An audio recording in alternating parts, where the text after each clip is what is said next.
Hello everyone, my name is Ananya Kundu. I am a feminist researcher, writer, and a young peace builder based here in New Delhi, but originally from Kolkata. I am the founder and director of White Dot Solidarity Network, and I'm extremely honored and excited to welcome you all today to an episode of Piecing Narratives podcast, which is a joint initiative of White Dot Solidarity Network in collaboration with Young Tribal Women's Network, funded by Women's Regional Network. So a lot of networks out there, but it's basically what we do. We are piecing narratives, we are bringing voices from diverse spaces together. And today we are talking about something which is my favorite topic. People who know me know that I'm extremely passionate about this one thing in the world, which is food. Food, which we all love. And why food? And I'll say, why not food? Because food is beyond a simple thing on our plates that we eat. To me, food is an element of and a representation of our culture, our history, our identity. A very tangible representation which we can easily share with people. To me, since I've worked with many different people, I've visited different countries, food to me has always also been a bridge to getting to know another person, getting to know their community, and have friendships and relationships that can negotiate the barriers of language, identity, and many other things. So I'm really excited to welcome you all today to this wonderful conversation. And before I go on and talk a little bit about what we will be discussing today, I would like to introduce our wonderful, because I'm joined by three really wonderful people over here who come from not only different areas of expertise, but they also come from different regions in India. And they all have worked on the topics of community, identity, food, and we are really looking forward to hearing from them. So I don't think I'll do a great justice if I introduce it to them like a panel. So we'll go one by one and let's hear it directly from our speakers on themselves. Hi, very happy to be here. My name is Hoihnu Hauzel. I'm a journalist and an author. Just recently wrote a book on Manipur called Stories the Fire Could Not Burn. And I also work a lot on food because food for me, as you said, it's much more than sustenance. It's something that represents, something that talks about identity. And there is so much more to food. So I have been working on food in the cultural aspect. And I also run something called the Northeast Stories and the Northeast Odyssey. Hello, everyone. I'm Hadia Arif. I'm a final year student. I'm pursuing my graduation in sociology honors from Delhi University. I am firstly obliged to sit here among such wonderful people. I am also the editor of this magazine known as Sociolog Aao Baat Kare, where our main focus is to bring voices from the margin ahead. And my work on food was in 2023. And I mean, it's fair to say that it did leave a mark that I quickly said yes to this podcast because I have so much to talk about. And as rightfully said by Ananya, that it's not just something you eat or it's not just a nutritious diet or anything. It has so many stories behind it. And for me personally, every bite of food that my mother cooks, so much comes, it goes through your head and, goes through your mind. So with that mindset, I'm really excited to look forward to this conversation. Thank you. Firstly, thank you very much for this wonderful opportunity from Ananya, White Dot Solidarity and Young Tribal Women Network. I'm Harsha. My full name is Harsha Sai Matta. I'm doing my PhD currently in Ambedkar University for the last 4 years, and I've been in Delhi for the last 10 years for my education. When Anya approached me to talk on this topic on food and fundamentalism, I was, of course, very much come and talk, very much want to come and talk here because food is very personal to me, for the other guests. For me and my brother, food is very much political and very much inseparable, intrinsic with our identity.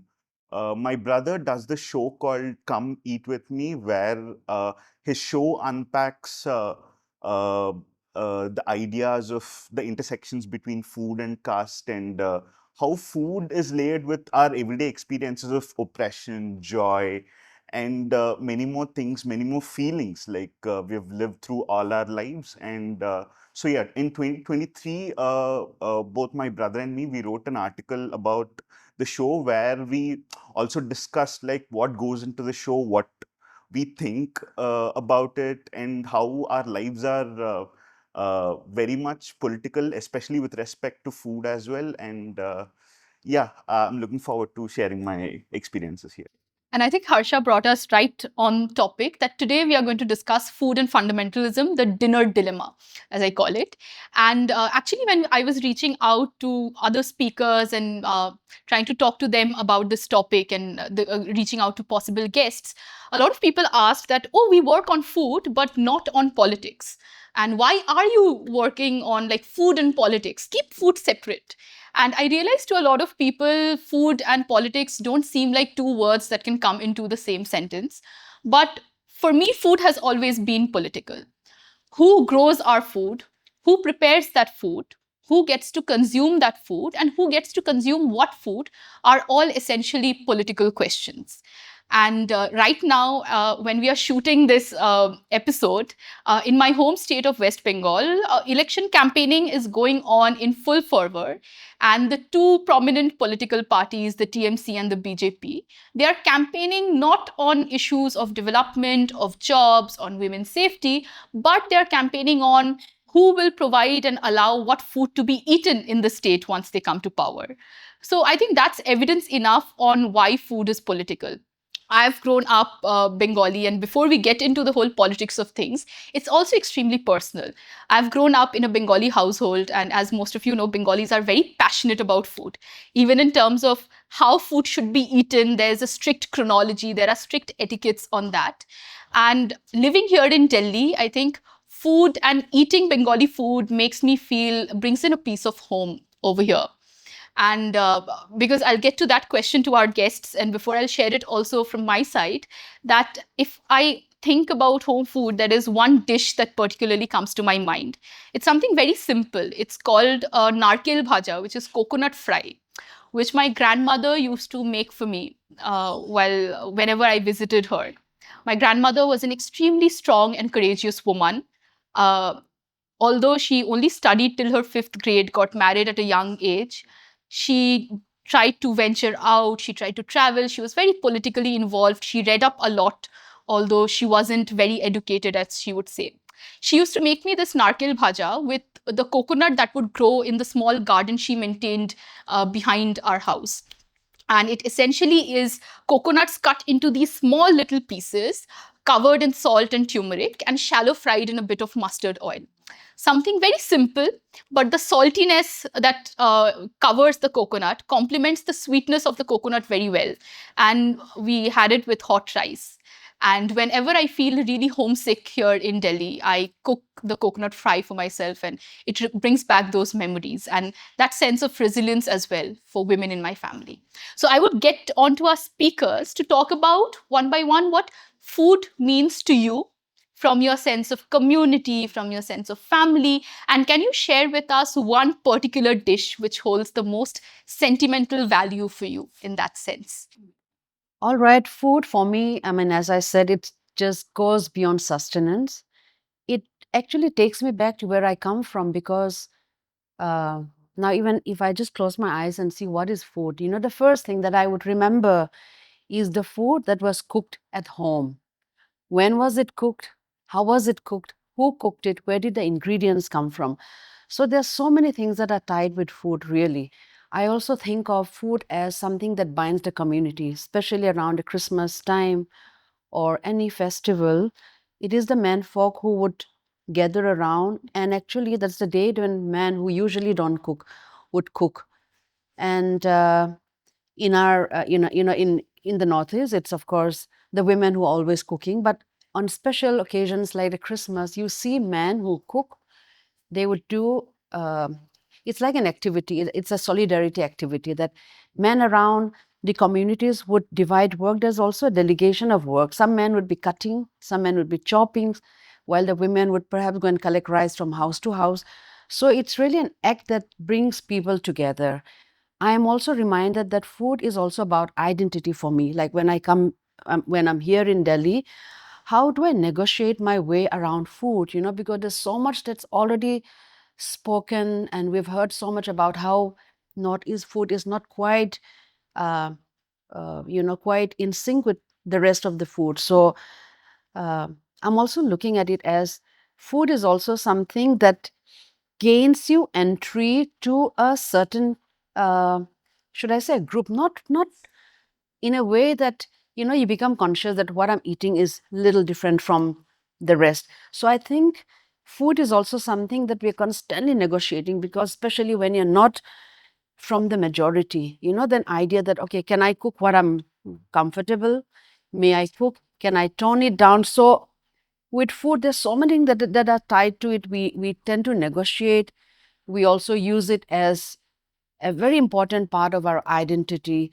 So coming back to your question, what does food means to me? So food for me is also a huge binding force. It's a food that I cook for my friends in North India. It's when I want them to know where I come from, I actually cook for them, and I either invite them at home or I send it to their home. So I've been doing that for many people, and fortunately, my friends here, my North Indian friends, they love Northeast food. So food is a binder. Food is something that makes me think of the land where I come from, and it also makes me realize that it's absolutely beyond sustenance. And as I often keep quoting this American sociologist, Margaret Mead, food is beyond sustenance. It's a gift that we give to the coming generation. How do we present it? What is it that we cook? How do we cook it? How does that continuity, go from one generation to the other? So it's extremely important, and I fear that, in fact, with every passing generation, that link or the way how we do things is getting a little diluted. So I think that's another reason why discussion like this would help us hold on to, in the first place, what food means to us personally, and how do we keep continuing what defines us. And then one dish. The one dish, I would say, very comfort food. We call it mepok. I'm uh, I'm also very partial, because there's a project that I'm working on. Mepok essentially is like khichdi. It's a rice-based dish that you find in fact, universally you find this dish. When I went to the Philippines, I found that people had it in Turkey, in Egypt, everywhere. I see that there is a dish which is cooked with rice base. So I'm working on that. And why is it such a nostalgic food for me? Because when I am from Manipur and I studied in Nagaland for a few years, we had one Naga friend who got us a tiffin of galho. Galho is again what we call mepok. It's seasonal vegetables cooked with different, with pounded meat and rice. And when I had that in a hostel, we were hungry and we wanted something different. That really was like a revelation of different flavors. So till today, if anybody asks what's your favorite food, I would say mepok. So the beauty of this is very versatile. When it is in winter, you cook with all the vegetables that are found during those time, and in summer again you use with summer leaves, and then there is something that anchors it, rice, and it could be a smoked pork or a smoked beef or a chicken, or you can even put fish. This is very nutritious, and it is had by people in the afternoon when they come back from the Zoom field, or when people come back from office, or when children who go out playing, they come back in the afternoon. It's a very wholesome a meal in itself. It's like a ball in a meal. So that's something I carry with me, and I use, and I cook this whenever somebody is not well, my son or my husband or anybody in the family. So it's nutritious, it's wholesome, and it's soul food. Yeah, and I've had this actually when we were Dennis and I were working in Bangalore for one of the projects, and we were working with a university and their Northeast student group. And one of the young boys there, he kept talking about how he missed home because he's from Manipur. He has been displaced because of the conflict and he cannot go home. He hasn't been home for over 3 years and he really misses his family. And one day he invited me to say, I want you to try the food I cook in our cuisine. And he made mepok for us. And it was with smoked pork and it was wonderful. Because I agree, every country has a version of that. You call it congee, you call it khichdi, that is made. But it is how food carries that. Stressing on the point of community building and everything through food, I'm reminded of, this very fun banter that my friends, me and my friends, we have around Eid. Haan bhai, biryani kab khila rahe ho? And all of that. And I think, and I tell them around Holi, it's like, where is my gujia? So, I think and those are moments when you don't think of the politics that is going on in the wider world around you, on news channels, on those debates and all of that. And people are shouting and telling them, the whole thing that to tell the citizens of a certain state or the country and everything, that what are you allowed to eat and what are you not allowed to eat, that is very problematic. And I think, in during these conversations, it just hits me sometime that, oh my god, this is a bridging, this is a bridge between the two communities and everything. Coming to my favorite dish, I don't know if you all know, there is something known as dal gosht, and it's urad dal gosht, right? My father's hometown is in Umri. It's a small town, half an hour away from Moradabad, like the place. And it's so predominant there that during weddings and everything, they don't even cook biryani and all of that. They cook urad chawal, urad gosht, and then chawal.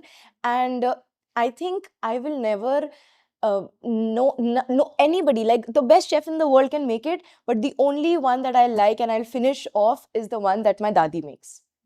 That is crazy. I mean, my dadi and her sister, I mean, these people, it's crazy. It's so good. The meat can be of any sort, actually. It doesn't matter that it's supposed to be, buff only or anything. It can be chicken as well. But, we prefer meat because without the meat, it kind of tastes, I don't want to say this, artificial, because with ghosts, it's like authentic. So that would be one thing. And yeah, I mean, it's crazy. And this is why it's so emotional to me, because now she's very old and, her hands will tremble. But if she'll know that I'm coming back from a very hard day at work or from college, she'll be like, "Acha, theek hai, main hoon ghar pe, main banati hu lunch." And then when I go home, I see uske upar, garnishing it and everything. It's so beautiful. Yeah, that has to be one, right?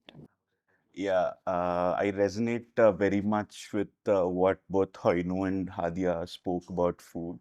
As much as it is about binder, yes, I also have to say that like food is also as much a divider where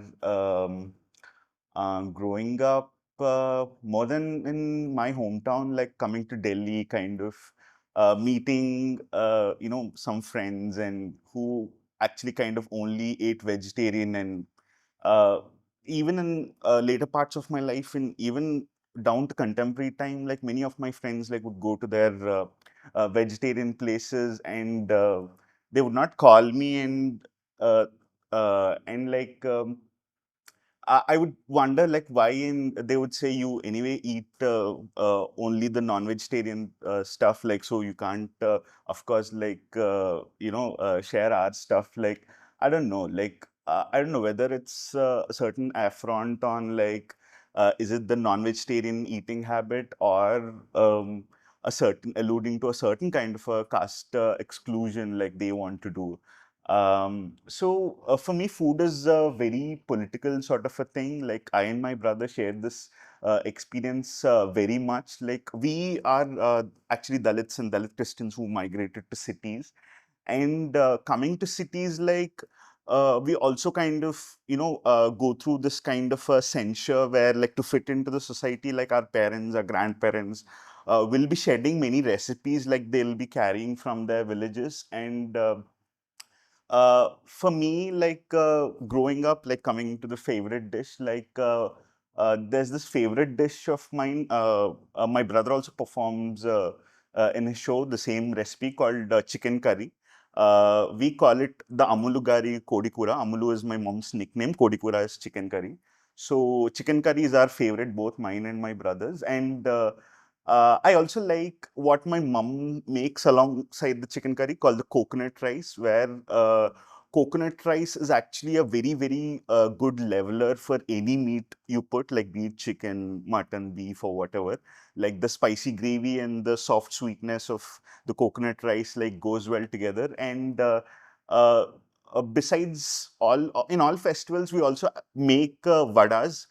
Generally in North India, like people misconstrue like South Indian food as just like this pure vegetarian idli vada sambar kind of a thing, but we eat our idli vada dosa as much with meats as well.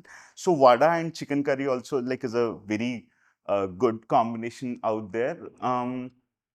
So yeah, talking about like food again has been a very much as a binder also, because I could find many friends and many shared bonds I made through food, because like in retrospect, when I start to look at after coming to Delhi, that there has been many recipes that we kind of gave up. Like I could connect back after my friendship with many friends from Muslim friends and Northeast friends. I could connect back to like my liking for beef and pork and other sort of recipes. So in Delhi, in this cosmopolitan situation, I kind of relate very much how food binds us, and I could find people like with whom I can share my food and enjoy. Yeah, thank you.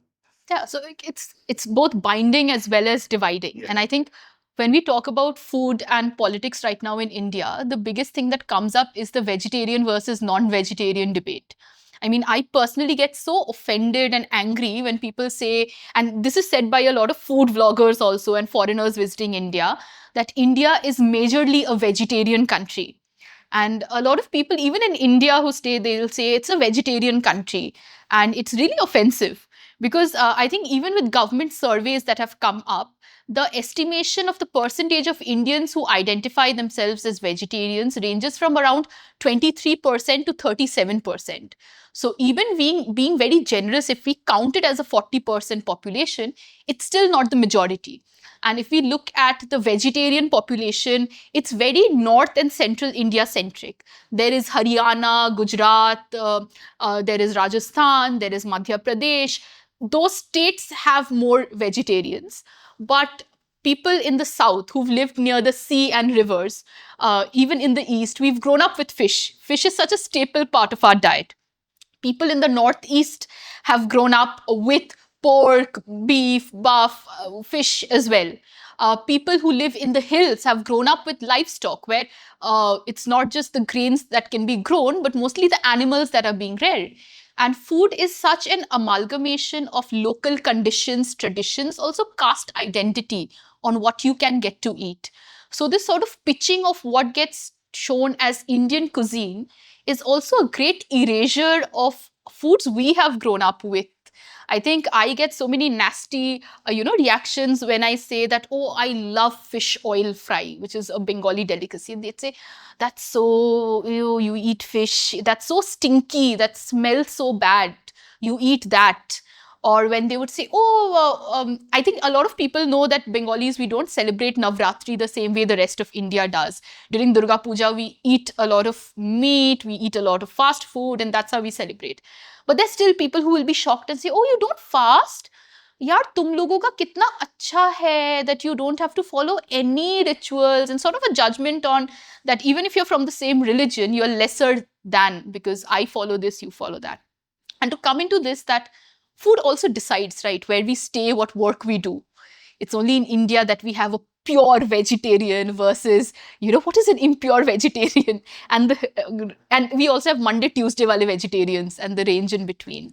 But just to reflect back upon how food has also been deciding factor on which places we get to access and what work we get, and even in those things. And anybody can come in. I think we can just be more relaxed in this. Right. I'm reminded of the whole thing that you said that in the hills people depend on livestock. Very recently, I guess in February, was it? Yeah, mid-February somewhere, we were taking on this academic excursion to Dharamshala, and where we stayed and we researched with the Gaddi tribe there. Up in the hills, we trekked for like 4 hours and everything, and then we stayed with them for a day. And then, we were researching and we asked them, and they were all, that is what they told us, that they are all Brahmins, pure Brahmins in their words.